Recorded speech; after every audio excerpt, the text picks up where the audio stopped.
what I think about when I think about Anthony Dirrell? I think about Milwaukee for some reason. For some reason, Milwaukee comes to mind. Kind of like when Joakim Noah, the Chicago Bulls, said, about Cleveland, like, what's really so good about Cleveland? What is he, 26-0-1 with 22 knockouts, the brother of the more popular and more known Andre Dirrell. But Anthony Dirrell, when you look at his record, you think, like, well, wait a minute, how is he getting the WBC title shot? And those are the type of questions we ask here on Into the Arena YouTube, TstreeT Controversy, TstreeT Controversy Live. I'm covering the weigh-in. It's August the 15th, 2014. Anthony Dirrell weighed in at 168 pounds on the dot. Sakio Bika weighed in at 167 3/4. And they're fighting a rematch for the WBC title. And the winner of this is supposed to fight the winner of George Groves versus Chris Rebrasse. And basically, I'm confused on what has Anthony Dirrell done. Now I'm just asking questions. I'm not, I'm just asking, like, really, what has he done? After I went, and I Googled some of his fights and I watched some of his fights, I was sitting there watching. I'm thinking, like, okay, he kind of fights like his brother, except he can fight on the inside a little bit more, But when you look at Sakio Bika, for example, despite what you think of him with his what is he, 32? I know he's got 5 losses, 21 knockouts, but if you look at his losses and you look at his resume, he's got Lucien Bute on there. He's got Andre Ward. He's got damn, I just had his name.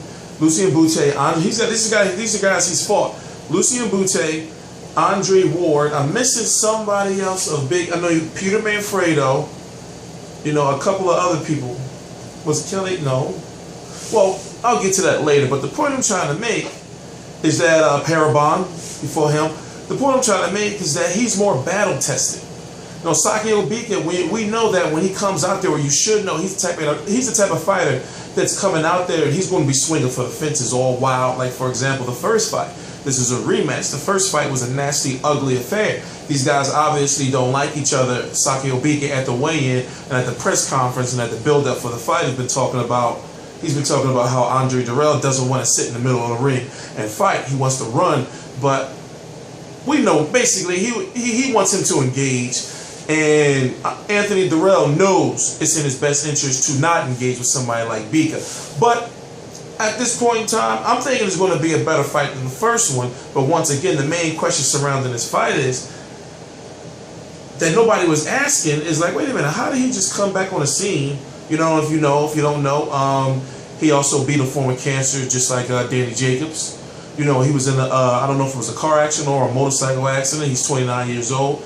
So he's got a hell of a start to the second part of his career, or the second half of his career. Because if he wins, he's going to go on to maybe supposed to face George Groves if he beats Chris Rebrasse, and he's supposed to beat him.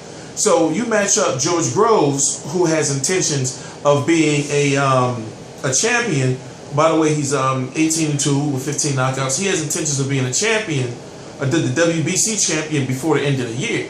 But I'm thinking sometime January, February, we're going to see Anthony Dirrell. Yes, right now I'm picking Anthony Dirrell to defeat Sakio Bika. And if he doesn't defeat him, it's going to be a crazy knockout and it's going to be full exposure. I'm talking about getting exposed as far as Sakio Bika getting another chance at Anthony Dirrell.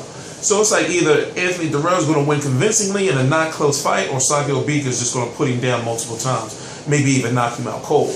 Because, like I said, go check out his record, go check out the resume. It's not really nothing there. I'm TstreeT Controversy. This is TstreeT Controversy Live. Subscribe. Tomorrow night, right now, is August the 15th. So on August the 17th, basically, I'm going to be doing something called Google Hangout. It's a live stream. So what I do is, as soon as the fight goes off, we're going to be up here just talking about boxing live. Also, if you want to see the full weigh-in, the link, I put the link right there below. It's going to say full weigh-in. Link, and it's gonna be Real Combat Media. Click the link right there, and you get to watch the weigh-in. TstreeT Controversy, TstreeT Controversy Live.